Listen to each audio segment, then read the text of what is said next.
This is the Be One Change One podcast, where our mission is to help listeners define values, practice integrity, and inspire change. Our vision is to mentor men and empower them to achieve more by taking responsibility for shaping their own lives.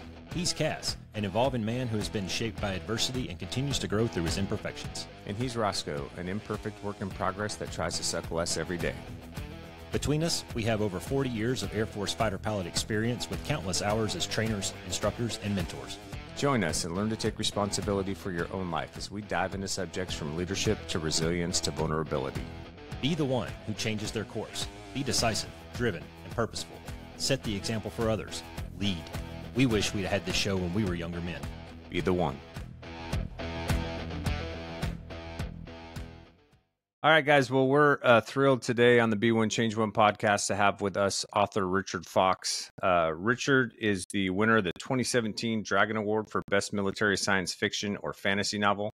He's best known for the Ember War Saga, which if you guys have listened to the podcast, I have mentioned on a couple of different occasions, which is a military science fiction and space opera series. He's a graduate from West Point. And his writing draws extensively from his experiences in the Army, where he served 2 combat tours in Iraq and was awarded the Bronze Star Combat Action Badge and Presidential Unit Citation.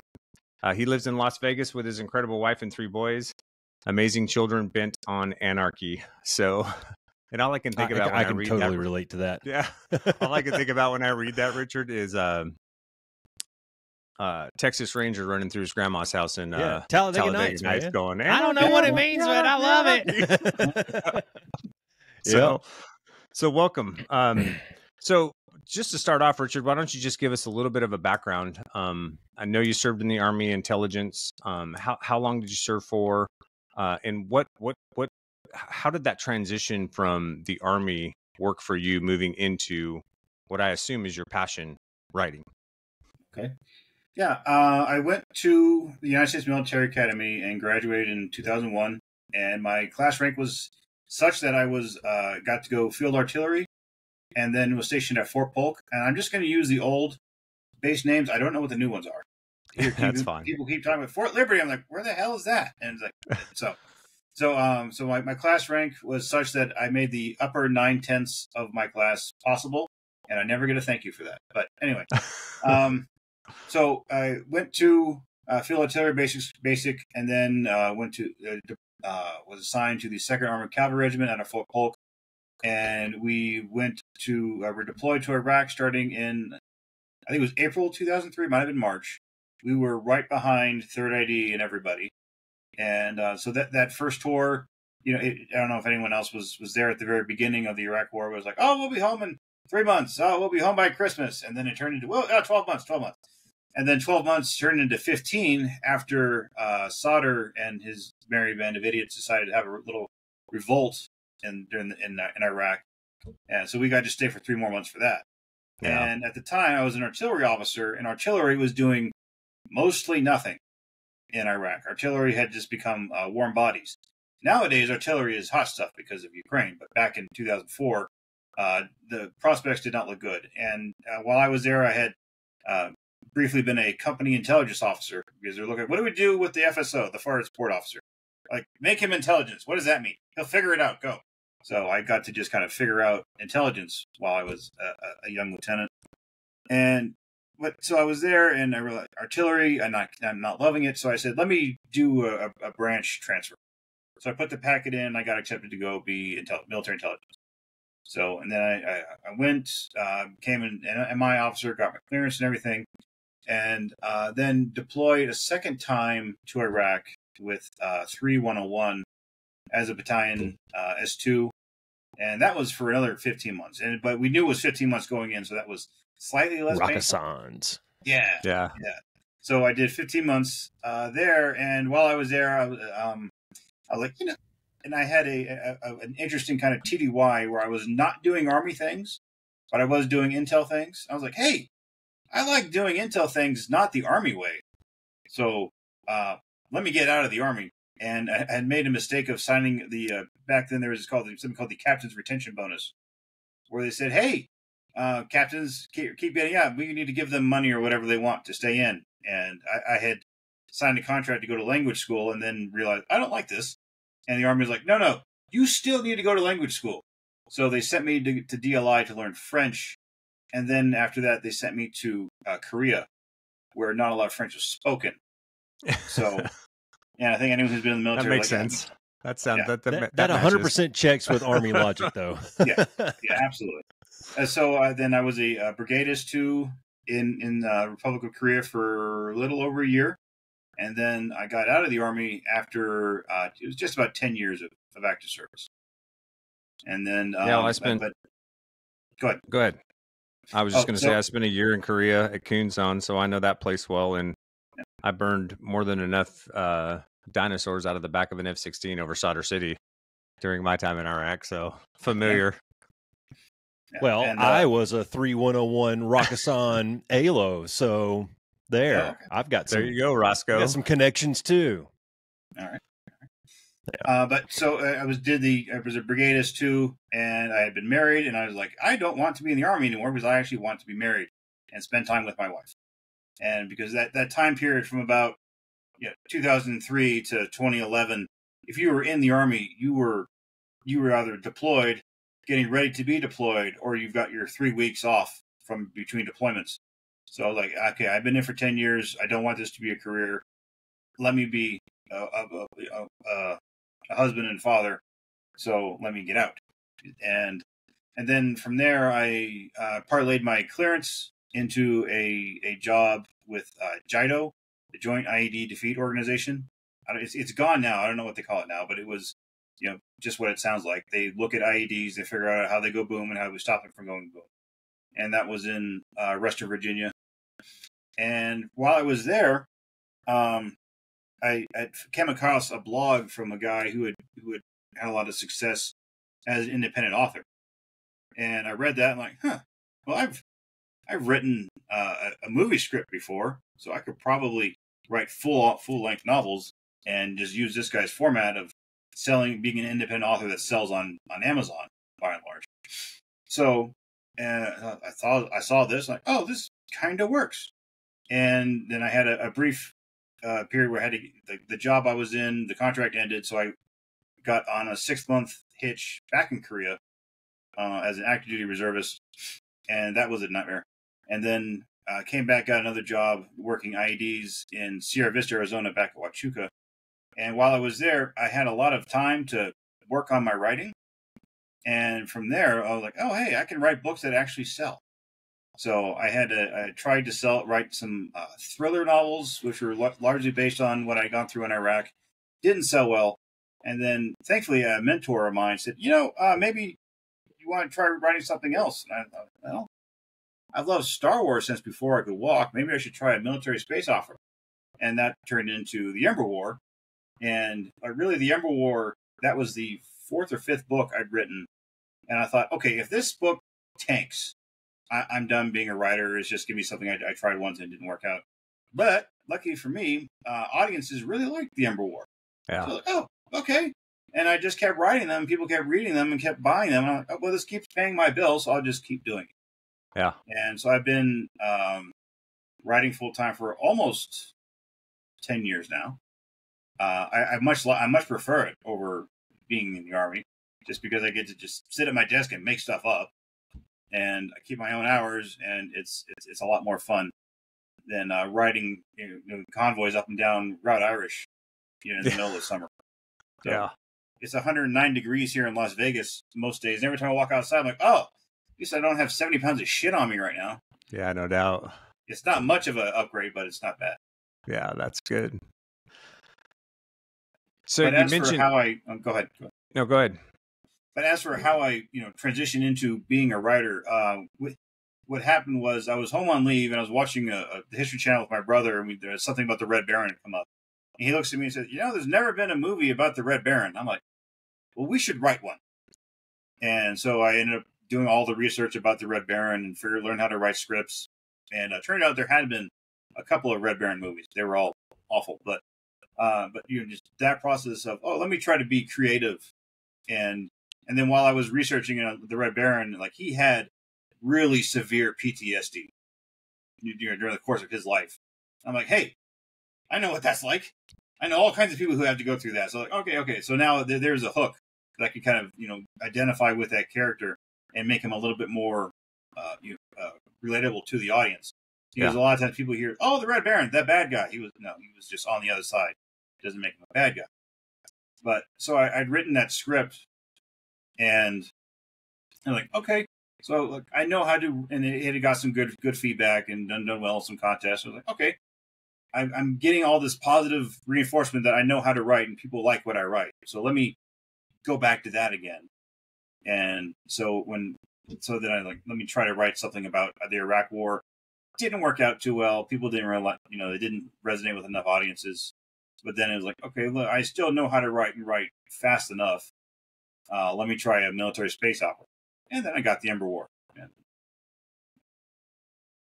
Yeah, that's awesome. So going back to, we talk a lot about the value of mentorship on the podcast, and you mentioned that, that you had a mentor that kind of steered you to try another, in a different direction. And so if you could you just share with us for a few minutes about, like what the value of having mentors in your life meant to you in this process, and maybe how you came about finding those people?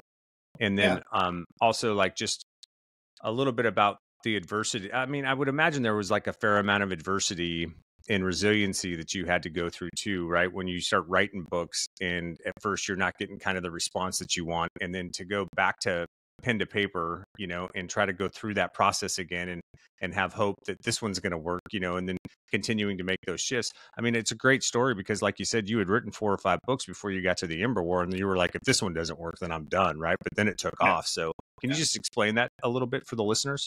Sure. As far as mentorship, there's an author named Russell Blake who writes a lot of thrillers, and he'd done really well as an independent author.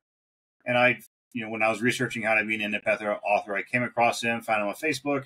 We had a lot of back and forth, just talking. And then eventually I when I was not succeeding, I finally got the courage to ask him, like, hey, I'm not succeeding. Can you give me some feedback on why? And he looked at me and like, well, this is what you're doing wrong. Try this instead. Like, okay. And really the best thing about mentorship is if you are talking to somebody who has a lot more experience in that field and they suggest something to you, chances are they're telling you the truth. Yeah. Because a lot of times people go to a mentor and they, what should I do? And they tell them, you should do this. And they're like, but I want to do this, the thing that they're not doing. And if you're going to go through the trouble of finding somebody who's succeeded in the thing you want to do, and they're telling you to do something, chances are they mean it. And you went to them for that experience. And if they're telling you something, you should listen. Yeah. And I've also been mentored greatly by David Weber, who's one of the greatest science fiction authors who's alive today. And I've had the real honor and privilege of writing 2, soon to be 3 books with him. And a lot of times when it comes up to we come down to the story, and when he'll stop and say, well, let's do this instead. And then I kind of fall back on my old Army training of, okay, the commanding officer has an idea. I have a different idea. I'll say, sir, I suggest this instead, lay it out. And then he listens and he's like, okay. Sometimes David Webb will say, yeah, we'll do that. And other times he's like, no, we're going to do this. But, the old Army training is, well, once I've made my point and once he's listened and once he says, no, we're going to keep doing this, the discussion is over. Yeah. So, with David Weber, I'm learning at the foot of the master. So I know it's like, I can suggest things. He'll listen. He's very good about taking in feedback. But it's also when he says, we're going to just do this. I'm like, okay, Roger, sir, drive on. So, when you come to that sort of a mentorship, it's, to listen and do what they tell you. There's some mentors I have to bring up. The Sun Also Rises. What's his name?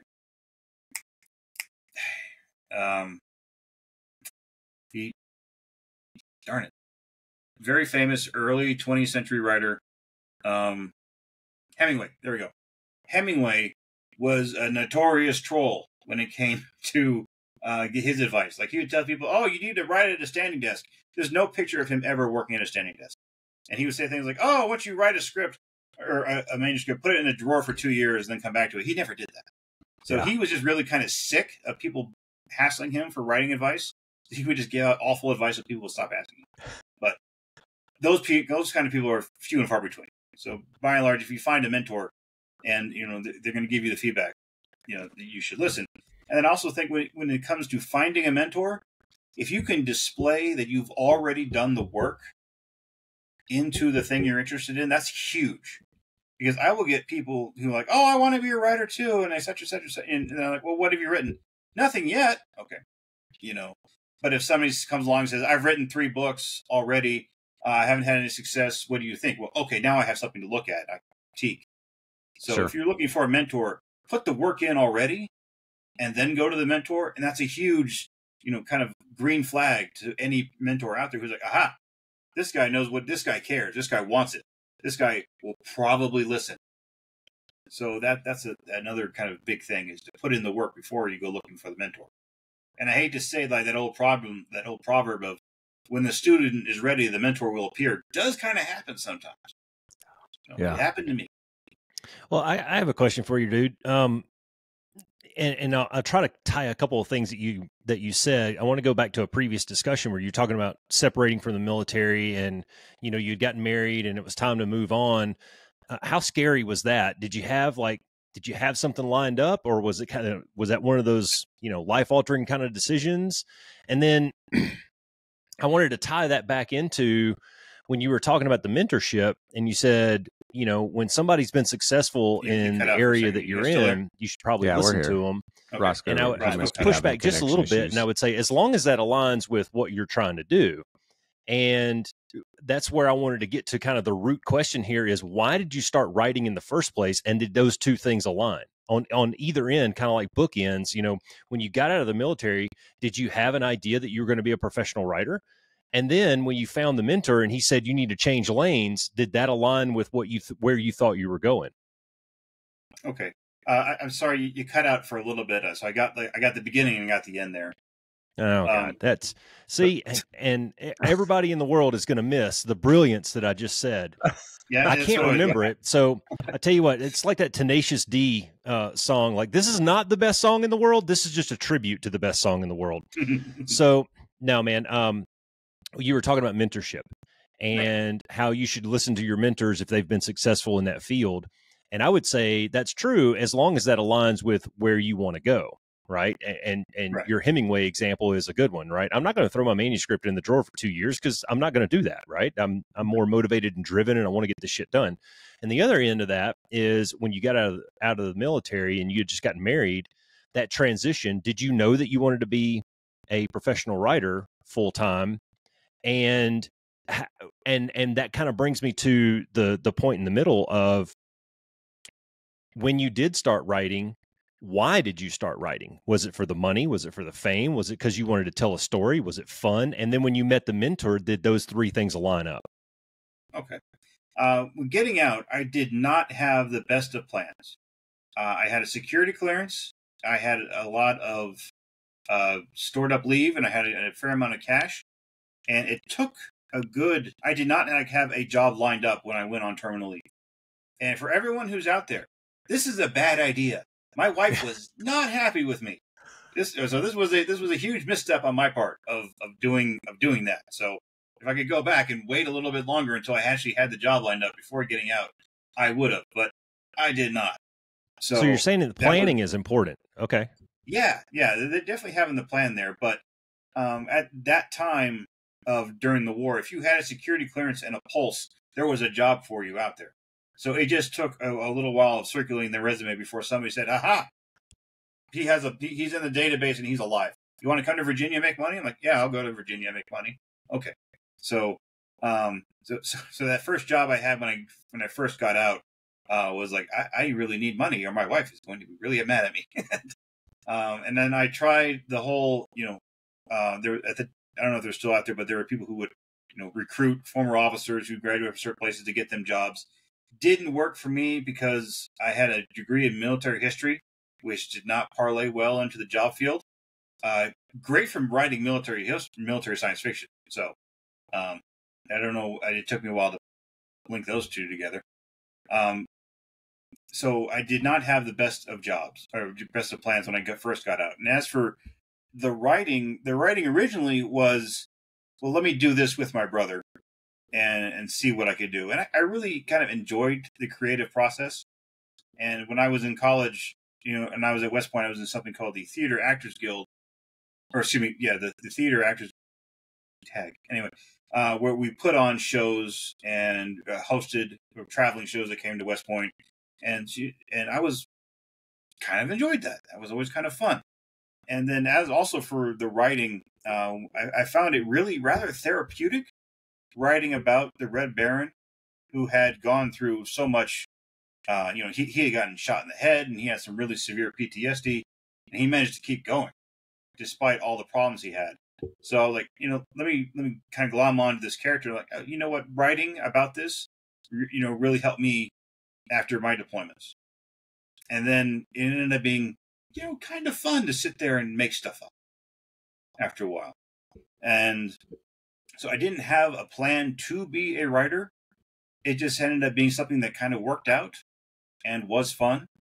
And there's a guy named Brian Tracy. He says a lot of people, you find a new career path, kind of like, if you're backing your car out of your driveway and you hit something, you go, oh no, what's that? And you walk out and you look at the back of your bumper and like, oh, it's a new career.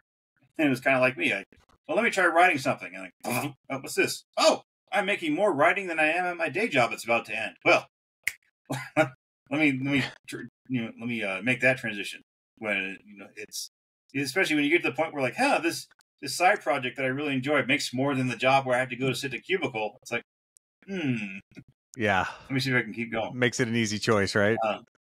Yeah. Yeah. Well, a couple of things that I took away from what you said previously too, Richard, is like successful people, one, seek out mentors, but then take that feedback, right? So like how important that listening aspect is, and how important it is if you want to be successful to seek out feedback. Because we've talked about that a lot on the podcast too. Like, don't be afraid to go get feedback from people. Don't be afraid if you're struggling with something to throw your hand up and ask the question, because that's a superpower, right? Having a little bit of humility and go into somebody and go, hey, I'm really struggling with this.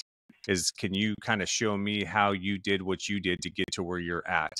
And I think what's really cool about your story too is all of those things that you did, reaching out to those people on Facebook, kind of like I did with you for this interview, right? It just creates opportunity. It opened up doors that wouldn't have been there for you otherwise, right? And I think that can be a really scary process for some people to ask those questions, or to seek out that advice, or to even send an email or a Facebook message to somebody who maybe they don't know at all.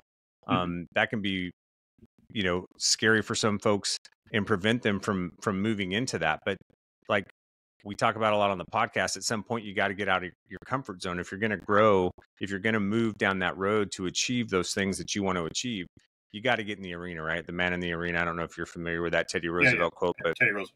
Right. Yeah. You got to get out there, man. You got to get in the arena. You got to get dirty. You got to get muddy. You're going to get beat up a little bit, but that's how you create opportunity in your life. Would you agree with that? Would you agree that that's the process that you kind of went through to a certain extent?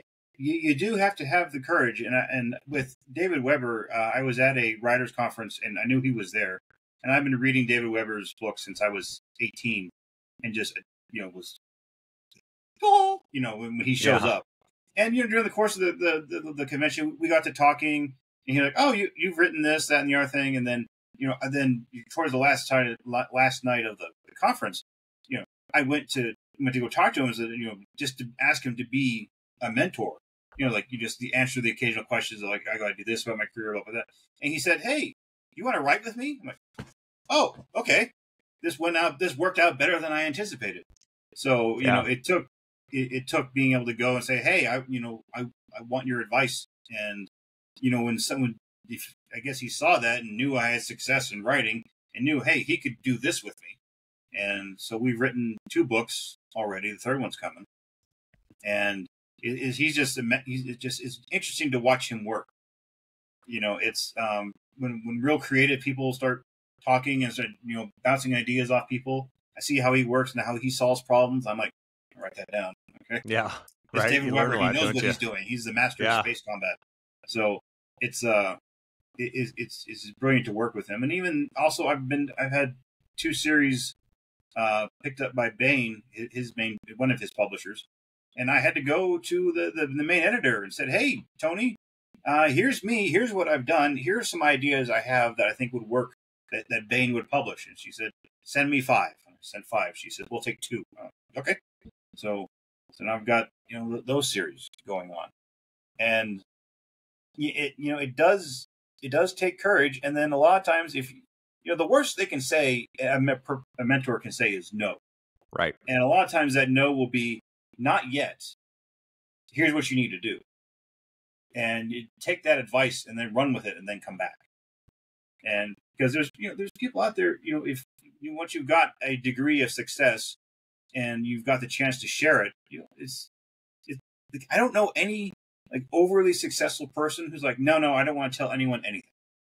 It's pretty rare to find that. Yeah. And then I also want to, bounce back to Brian Tracy again. He says that success leaves clues. So even if you can't have that successful person be your mentor, just stop and go, well, what did they do? And if and Brian Tracy will say, success is like a recipe. If you follow the recipe, you get the dish. If you do what other successful people have done, you will likely get those same results. If the circumstances are the same.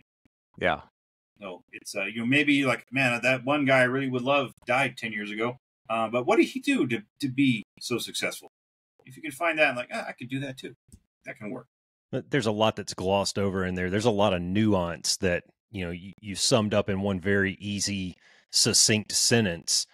But there's so much nuance in there about the hours that you sit there writing and then end up throwing that in the trash. And that kind of leads me to what I was going to ask you was, you had mentioned earlier about some of your earlier work that maybe didn't perform the way that you thought it would. A couple of them were just kind of fun little projects. And then it turns out that you were writing these spy thrillers and it just wasn't working. And so much of creativity and art is subjective.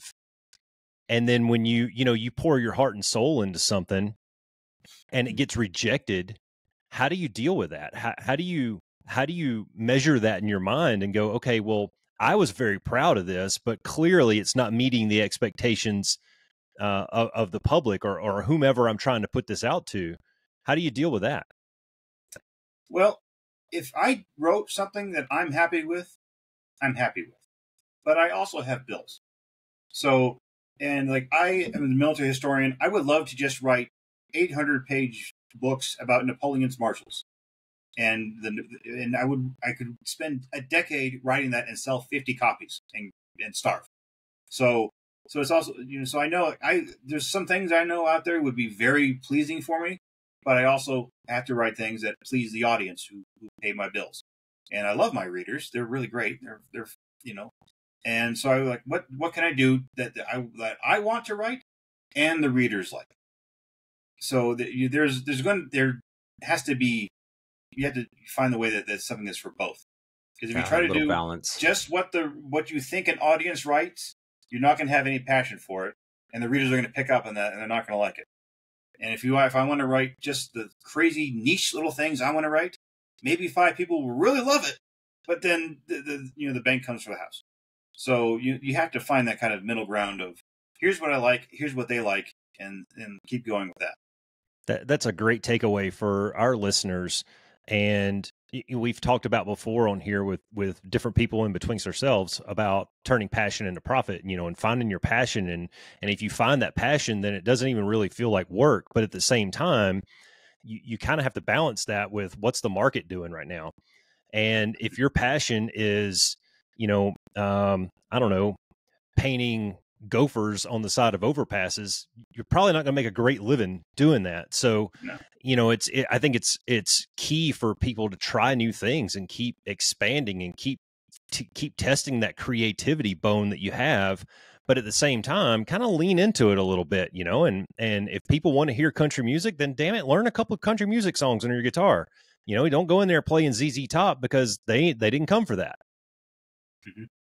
Yeah, well, and I think too, when you tell that part of your story, Richard, what comes to mind for me is something that we talk a lot about on the podcast, which is, you may have a particular skill set or a particular passion that you have, but so many people, I think, oftentimes when they have a goal. So let's say your goal is I want to be a writer, and I really enjoy writing military history, and that single point and focus is the only way that they go after it, right? That's the only thing I can do. They don't open up their aperture to see or maintain any kind of flexibility or adaptability to move into other areas, to allow them to kind of explore that studio space a little bit that still aligns with their creativity and their skill set and maybe what they're passionate about, but also gives them the opportunity to pay the bills. Or maybe, who knows, man, maybe at some point, because of your success, you'll get to the place where you can do some of those other projects that are really maybe a little more niche, but that you would really enjoy doing because you have this whole audience that are going to follow you into it, or a portion of it maybe, right? So, I mean, I just think that there's a lot of opportunity that people miss sometimes because they focus solely on there's one path and there's one way to get there, and there isn't, right? There's obviously many paths that you can take to get to, because were you an independent author first? Yes. Did you self-publish at the beginning? Yeah, I self-published. The vast majority of my books were self-published. Yeah, that's what I thought. So, and that's, I mean, thank God for technology, right? Because it's opened up the ability for so many people to be able to express themselves in different creative ways, whether it's music, writing, and things like that. So, yeah, I think that's really a cool part of your story is that adaptability and flexibility, where you can still kind of dabble in the things that you really enjoy, but you also have the ability to pay the bills, which is obviously important. Well, Cass, there's a piece in there that we kind of glanced over too. And Richard, I'm interested to hear your comments on this, but before you can do any of that shit, you have to define success for yourself. Like, what is your version of success? Is it selling 1 million copies? Is it making enough money to pay the bills? Is it telling a really good story that entertains people around a campfire? So before you start any of that stuff and before you can say I met my goal, I think you have to define that first, don't you? Right. And it's for a lot of times when I'm thinking about a book or starting a new series, there's always a thought is, okay, is there enough audience there that it's that the book will pay for itself and then continue to help pay my bills. And like I live in Las Vegas, and everywhere I go in Las Vegas, I can see stories that need to be told. And I'm sitting there thinking, what would be great is if there was like a modern day noir detective set in Las Vegas kind of series. But if I did that, I would be starting from zero I would just had to reboot my entire writer career from nothing. So it's like, okay, if I did that, I would be abandoning all the success I have now. So I stop and go, well, am I done writing sci-fi? No. I have lists and lists and lists of books of stuff I still want to write. So, the noir Vegas thing, well, that's out there. And maybe it'll happen someday. But it could be the next Jack Reacher, just saying. Could be. You never know. Yeah, you never know.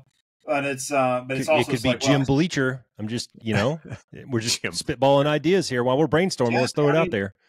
CSI was set in Vegas, the very first series. That's true. Even though people got murdered horribly on that show every single week, people still come to Vegas for vacation.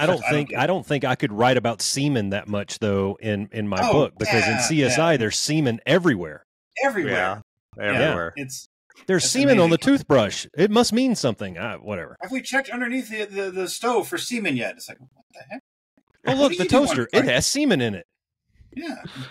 It's amazing. But people, and funny thing about that show, you never see which casinos they're filming in, because no casino wants to be ever associated with some crazy. No casino wants to divulge the amount of semen on their floors, is what it came down to. Yeah, that's what it is. There's stories, but it's. But I would say that I was, I kind of had this I'm dumb moment where I was trying to write thrillers and military thrillers when I hadn't been a real thriller reader my whole life. Like growing up, it was all Star Wars, Star Trek, BattleTech, reading all those books nonstop. And if it never occurred to me, well, why don't I write that? The thing I've really loved for a long time. And when there's people out there who really have a passion for some sort of art, and if you stop and go, well, I love country music, let me try metal. No, you love country music. You know country music. Do the country music. You've already got all the groundwork now. You already know what works. Jack Carr says the same thing. Jack Carr says, write what you read, man. Yeah. Yeah, and I figured that out a little late, but oh well, I figured it out in the end. So it's that was a lesson I didn't think I would need to tell myself, but I learned it. So. Right on. Well, I like what you said too about, when you sit down to write something at the end of the day, if you're happy with it, like that's enough for you. And I think that kind of goes back to Roscoe's previous point about, you know, you kind of have to set your idea of what success is for you, um, and be happy with the product. And the other thing too, I think, is I would imagine, and this is a question, but I would imagine those first couple of books that you wrote, even though they weren't as successful as your sci-fi stories have been, that process that you went through in writing each of those books made you better, right? It helped you figure out Right. how to put those outlines together, how to bring those characters to life. So, can you just kind of explain, like, right? Because one of the things that we talk about on the podcast all the time is, and I think this applies really to the younger generation right now, is I think there's this huge fear of failure, right? And a lot of people won't put themselves out there because they're so afraid that they may fail. But failure is like one of our best teachers. Hmm. Failure is where we get our best lessons learned, right? That's how we learn what we need to change, what we need to do different to be more successful on the next iteration. So can you talk through that, or just tell us, if that was true for you in that process that you went through? Sure. If when everyone starts from zero. Okay, so if you're going to try to do anything creative, you're starting off where everyone else who's ever succeeded starts. You're starting at zero, and no one ever does it perfectly the first time. So and that's the process of learning. You may think, oh, what if this doesn't work? Well, you know what? If you finish the project, which I think is one of the more, I tell this to a lot of people who say, I want to write a book. I say that the most important thing you can do is finish. Because if you learn to finish and you teach yourself to finish, you know how to get to the point where you have got your final product. Maybe it's not good, but because you finished, you now learned how to finish. Right. And during the course of that, you've learned all sorts of lessons along the way. If you wanted to be a carpenter and you try to build something, yeah, you might waste a lot of materials. You might bang your thumb a couple times, but at the end, you've got something that's done. And then now you have learned all sorts of tricks and things along the way so that when you make your next coffee table or whatever, it's going to go so much faster. And you're just going to get better and better and better as you go. And those first couple of books, I don't think they were terrible. I mean, people who did read them are like, this is a good story. I'm like, okay. So just getting that little bit of, hey, this isn't terrible feedback. It's like, oh, okay, maybe I don't suck at this. So let me keep going. And the first couple of books didn't sell well, but the story worked. I was happy to get those stories out of my head. And that's just one thing about writers you might find sometimes that they're like, why did you write that? Because I had to get it out of my head. It was driving me crazy. You'll meet people like that. And I'm maybe one of them, or I'm one of them. So, but those first couple of books, like, okay, I learned how to, do some of the marketing. I learned how to get a mailing list. I learned how to, do a series release. So I learned all these tricks and trades of the trade along the way. So yeah, there wasn't a financial success in these first couple of books, but if I hadn't gone through that and learned through those initial non-financial successes, I never would have got to the Ember War. So when you learn to just keep pushing through, and if you're still learning and you're always getting better, then eventually you will get to your goal if you're always getting better. So, if you want to be a weightlifter and you walk into the gym the first time, like, I can't even put up 135. Well, okay, put up 50 a couple times. And then, go find somebody who actually knows how to train people how to lift weights. And then you'll see, the next week you can do 60. And then a month later, you're finally doing 135, et cetera, et cetera, et cetera. So it's no one succeeds outright initially. And God help you if you do, because then you have no idea how you got there. And then when it's time to succeed again, you don't know what you did. Right. It's like, yeah, that's trust my babies. Yeah. Or like the guy that wrote The Godfather. There's a story about him. He wrote the script for it. He had no idea how to write a script, but he won all these Oscars and awards and everything. And he didn't know how he did it. And he finally went and bought a book of like how to write a screenplay. And the first thing the page was, read the Godfather screenplay. Kind of like, he didn't know what he did. And the same happened with Orson Welles. He didn't know what he was doing when he made Rosebud. I'll remember Citizen Kane. He didn't know what he was doing.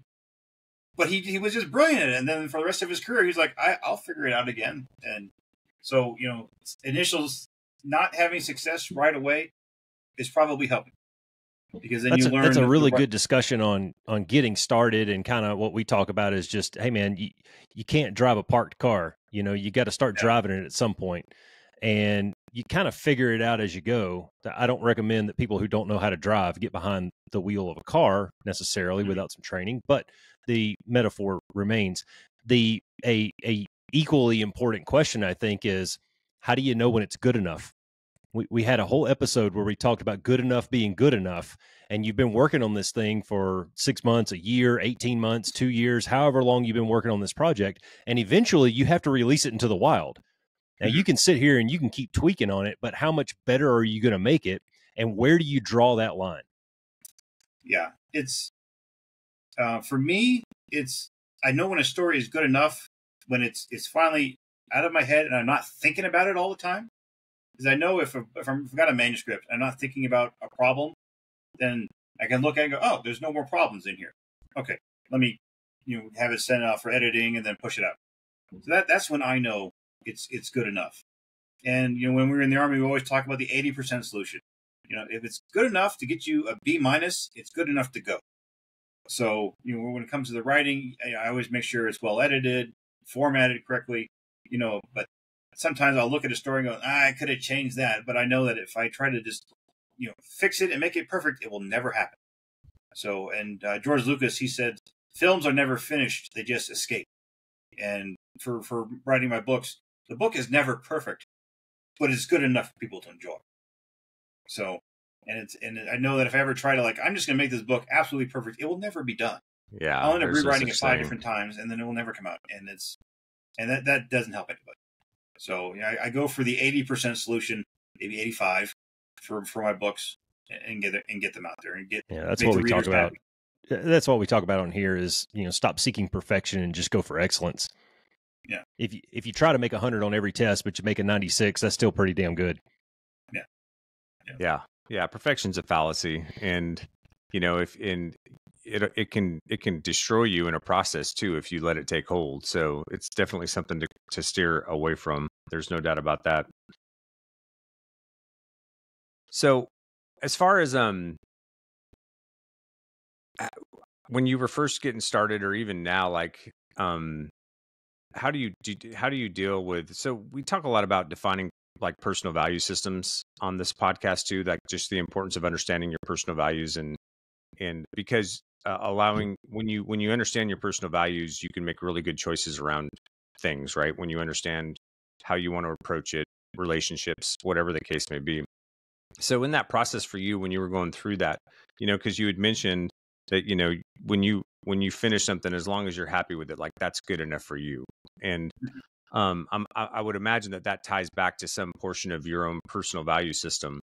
But I wanted to ask too, because I can only imagine when you go through a process like this, there's a lot of criticism that you take at times too. And so how do you deal with criticism? How do you deal with the negative feedback at times? Because I think that's a huge thing that prevents, especially this younger generation now, from maybe stepping out into opportunity or seeking out, they see an issue or a challenge and they want to curl up in the fetal position instead of recognizing that challenge as an opportunity to move forward, as an opportunity to improve or do better. So can you talk to that at all?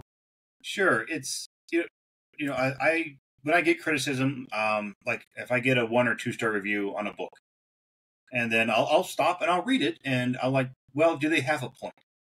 If somebody complains about, there's too much cussing in it, well, okay, that's personal preference. I'm not overly upset about it. Okay.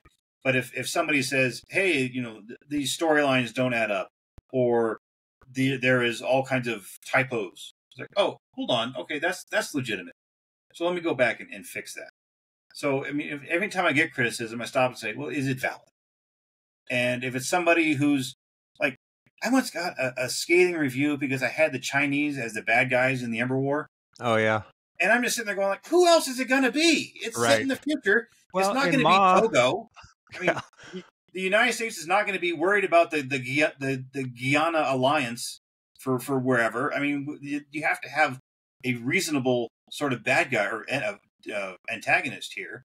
So it's like China makes the perfect sense that it would be the bad guy. So when people complain about that, it's like whatever. All right, because if I tried to like go out and not offend anyone, that's impossible. Right. So I don't mind offending people, but I also don't like go out there and like this is going to piss people off. I can't wait to do that. I don't do that either. It's just I stop and look like, okay, what's the right for this? What's the right part of this story? Is it a Russian bad guy? Is it like I just finished up the Weapons series, which had, in book 2, the main character is fighting cartels from Mexico and Los Angeles. Yep. It makes perfect sense. Okay. And in book 1, he's fighting the Chinese and North Koreans and South Korea. Makes perfect sense. So if anyone would ever, give me crap about that, it's like, it makes sense for the story. Yeah. And it's not, I wasn't ever, at no point was I like, I'm going to, curtail this to avoid criticism. No, it's going to do what's right for the story. So if I'm doing that, I'm okay. And if I get criticism where people say they don't like a book for whatever reason, it's like, why don't you like it? And I sat down next to one guy and he's like, oh, I've read like half the Ember War. I'm like, well, why didn't you read the second half? He says, I could kind of predict it. And then I didn't like this one character. I'm like, okay, yeah, I can see that. So it's nothing to get offended by. There's no work of art that has ever been universally praised by everybody. Okay. Yeah. I mean, I have a question for you. That dude that gave you that feedback, did his check cash? I went to Mexico and met him and gave him some very nice alcohol. So, so I gave him I asked him what kind of bottle he wanted, and I gave it exactly the one he wanted. So it's. Did he go? Did he revise his review? Oh wait, no, I thought you were talking about the mentor, but no, I didn't get offended.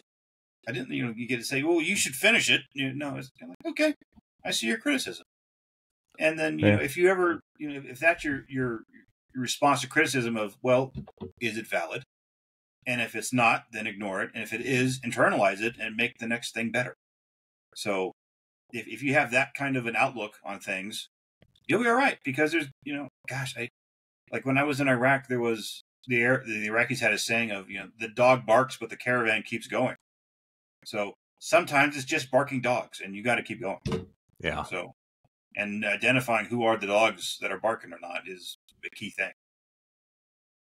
Yeah, well, Roscoe says that all the time when we talk about this topic, that the first thing that you have to ask yourself is what's the source, right? And validate that. Because if we go back to that man in the arena analogy that we like to use, like there's always going to be people in the cheap sheets throwing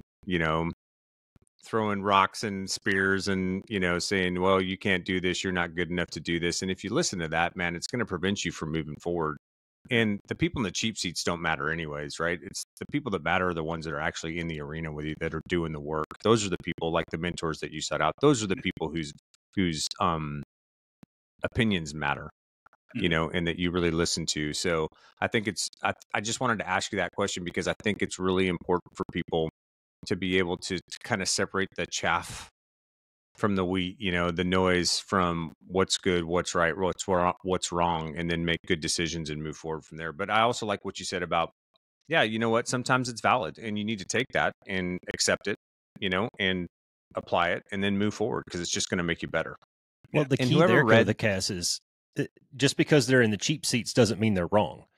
Their opinion may carry a little bit of a different weight. And the analogy that I use is like if you or Katie gave me feedback on something that I created, that carries more weight than the guy in the cheap seats, the rando 1-star review that I've never met before.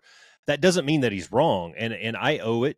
But this, circling back to humility is a superpower, right? You kind of have to let your ego go for a second and read it for what it is.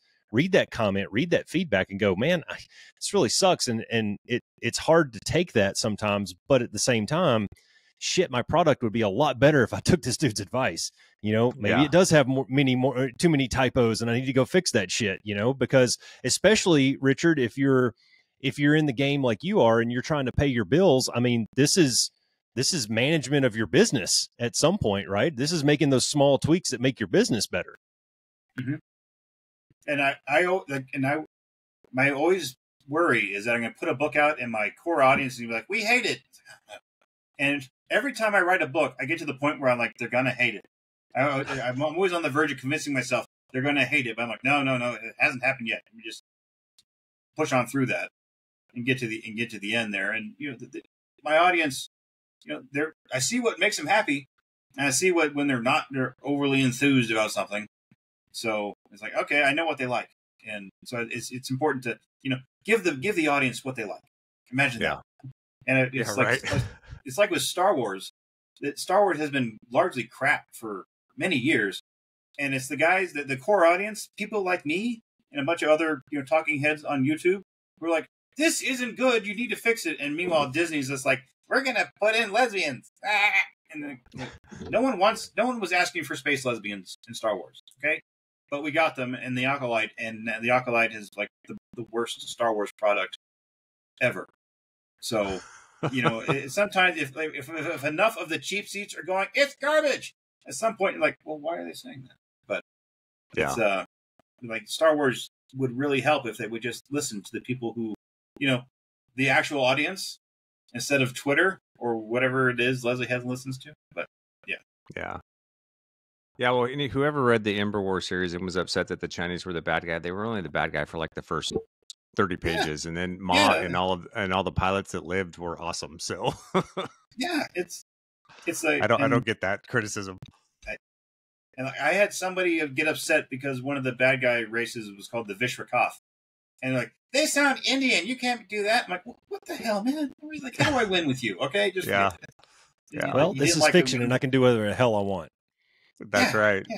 Yeah, it's called science fiction for a reason, folks. Chill out. Yeah. Some people would just some people would just never be happy. So, and I don't worry about them. If I'm never gonna make them happy about it. That's such a huge point, man. Is some people just have negative energy, and something that's taken me a long time to find is it's a lot easier to just be happy. It's just easier to be happy, man. And I think once you get to a point where you can separate out the shit that you can't control in your life, like you can't control to a degree, you can't control who's going to like what in your books. You tell the story that you want to tell. And I mean, it is what it is, right? And once you get to a point where you can kind of let go of that control piece and just let it be, I think you find a lot more happiness. Some people have not gotten there, and they're just going to throw rocks at whatever it is. It doesn't matter. You can go out and tell them the sky's blue, and they'll start arguing with you. I don't need those kind of people in my life, man. I want positive, happy people around me and go, yeah, man, fucking beautiful sky. Let's go for a jog, But I guess that comes with age and maturity, maybe, and experience on both sides, probably.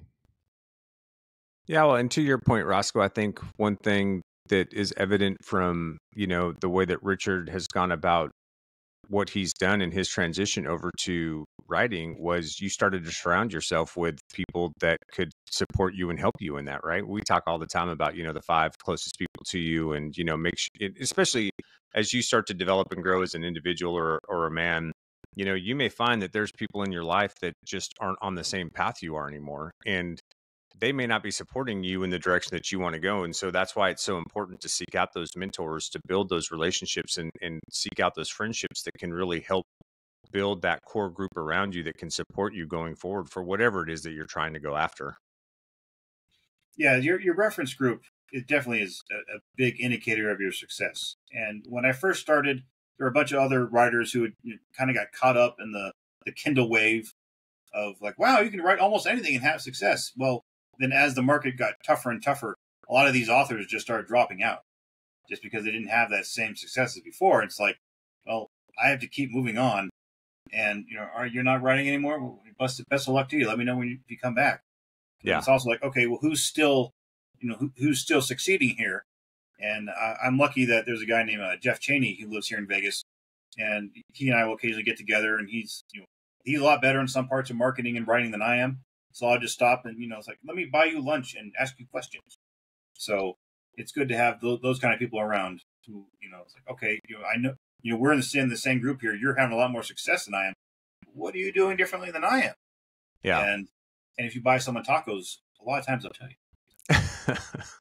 That's a valid point. What, though, you hit on something important there is, you get to a point in your game game respects game, right? And you get to a certain point in your game where people start calling you or emailing you and they're asking for advice or whatever. At some point you kind of owe it to them to give them something, right? And not just completely slam the door, because you have to look back and be appreciative and have that attitude of gratitude of all the people that helped you get to where you are. And you can stop me at any time when I say this, but I would be willing to bet you my next paycheck that you didn't get to where you are by yourself. You probably had a team of people around you that either gave you advice or helped you with editing or helped you put your first book up on KDP or whatever it is, right? So it takes a village, man. And at some point, one of the things that I've gotten to a point in my life where I really enjoy that part of giving it back. It doesn't mean good to sit here and just have knowledge. I want to share that. I want to give it back to people, and all these experiences I've had throughout my career and my life. That's part of the fun of getting a little bit older, man. And I'm looking forward to grandkids now that I can teach them how to, let's go whittle wood with grandpa, and that kind of shit. Yep. It is nice that when somebody comes along and says, hey, can you help me out here? And I see, all right, they've done the work. They know what they're doing. And it's like, okay, yeah, I'll plug your book in my next newsletter that has thousands of people in it. And, it's good to help people like that. You want a blurb? Okay, yeah, I can. I see you've done the work and you've written a quality product. Yeah, I will help you. But if somebody comes out of the blue and says, will you read my manuscript? Like, no, I'm afraid I don't have the time for that. But if, when it's polished and it's good, let me know again. I don't want to read your first draft. No, I'm sorry. I have my own work to do. Yeah. So it's, and again, it goes back to, if I see someone who's doing the work and done the work and, they're on the cusp there, they're really, if I can just give them that, all right, there you go. And the thing is, sometimes people will be floundering and they have no plan and they don't, and maybe there's a lot of people who are more interested in being a writer than writing. And I think it's a lot in a lot of fields is, people, they want the success and they kind of want the notoriety, but they're not, but like, oh, it's time to do work. And they'll be like, oh, well, hold on. So, I always look for the person who's doing the work and then, okay, let me pull you up. Yeah, the separation's in the preparation, right? Like the people, you got to do the work. We say that all the time on the podcast, right? If you want to do something, you got to put the work in. You have to do the work. There's no shortcuts, regardless of what what Instagram or X or any TikTok tells you. There's no shortcuts, man. You got to put the work in if you want to get to where you want to go. That's just how things go. Get rich quick life. Doesn't exist, and be a #1 best-selling author off of your couch doesn't exist. It's a skill. You have to learn it and you have to practice it, period. And you have to just like anything else. And there are some people who think Andy Weir, who wrote The Martian, just came out of nowhere. If you look into his story, he had crafted The Martian over years and built up an audience for that book and then put it on Amazon. So he was already at the top of the mountain with all the people ready to buy it and review it. And then boom, oh, it's The Martian. It came out of nowhere. It did not come out of nowhere. Andy Weir put years of work into that book to make it work. There you go. And then you got Matt Damon. People never see that part of the iceberg that's under the water. All they see is that top that's sticking out that the Titanic hits. But actually, that was even wrong because the Titanic hit the shit under the water too. The point is there's more underwater than there is on top. I'm going to stop talking. Yeah, you're good, Roscoe. Well, Richard, do you have anything else? I know you were on a little bit of a time crunch, and I don't want to take up too much. I think we're just about an hour now. So, is there anything else that you would like to share? Where can people find you? Where can people find your books? If you go into Amazon and just type in Richard Fox, and my book should come right up. I suggest starting with the Ember War, and if you've got, if you have the monthly subscription for Amazon, you can read almost all my books for free. If you have that monthly membership there. And I say start with the Ember War. And there's a lot there if you like, especially if you like military science fiction. And that's just what I write. And head on over to Facebook, type in Richard Fox author, like my page. And when you get my books, there's links in there to send me emails and sign up for mailing lists and all kinds of stuff. So it's I really enjoy talking with readers. Because I'm like, wow, you like my stuff too? I can't believe it sometimes. But it's always fun when that happens. Well, I've enjoyed all of them, man. I enjoyed the Ember War. That was the first thing that I read of yours, and I've appreciated the spinoffs that you've done with like the 4-book Pathfinder series and Terra Nova and all that stuff. I've read them all, and it's just, I like how you've spun those things off and kept some of those, and then brought those characters back, like Hoffman, and Duke and stuff like that. So I really enjoyed reading your books, and I like how you've tied this latest series, Revenant one, kind of back to the beginning of Ibarra and how all of that stuff came to be for the Armor Corps and stuff. At least that's the direction it seems to be going. So and I tell you, the Revenant, the weapon series, it's not a happy book. It's not a happy it's a dark book. It's pretty messed up. And I tell you, when I was writing that, I'm like, this is not fun. But I'm like, but it's also important because not every story can just be happy and winning. Sometimes you got to have the darkness so you know what the light is like. Yeah. So it's and boy, when you get to the end of book 3, oh my gosh. But anyway. Yeah. Well, it just came out today, didn't it? Yesterday. Yeah. So no one's got to the end yet. But like there was, if you get to the Ember War at the very end of book 9, there's a group of characters who aren't in future books, for obvious reasons. And when I wrote that, I'm like, man, people aren't going to be happy about this. But I'm also like, but that's what the characters would do. Yeah. So I kind of had to go with it. So sometimes, you may be unhappy times, but sometimes that's what you need. And sometimes that's just the right thing for the story. So, and those are really hard parts to write. So I don't think anyone, and there's some authors out there like, oh, you like that character? Guess what? Yeah. For me, it's like there was one character from the Terran, from the Ibarra Crusade, who somebody like, this character is my favorite, and I had just finished the manuscript where that character wasn't going to be any more books. I'm like, okay. Sorry, everybody loves this guy. Let's kill it. Well, yeah, I never start off with like, I'm just going to make everyone love him, that character, so I can kill them off. No, it's more like, well, does the story need this? Yes. Yeah. So it's and in any kind of artistic thing, sometimes you have to do things that the audience isn't going to like all the time. Yeah. And if you just try to keep it Pollyanna, everyone's going to know it's just Pollyanna. And then they're going to kind of ignore it. But if you're oh, sometimes here's some sad, here's some happy, sad, glad, and here's a random fart joke. Just keep people surprised. And people like authenticity too. Yeah. Yeah, and there's realism to it as well. I mean, that's real life, especially if, as you follow some of the characters that you're talking about, and I won't say names so we don't spoil anything for people that may read it down the road. But I mean, you're right. That's exactly what they would do. Yeah. So. Yeah, we both know who we're talking about. Yeah, it stays true to their character. Yeah.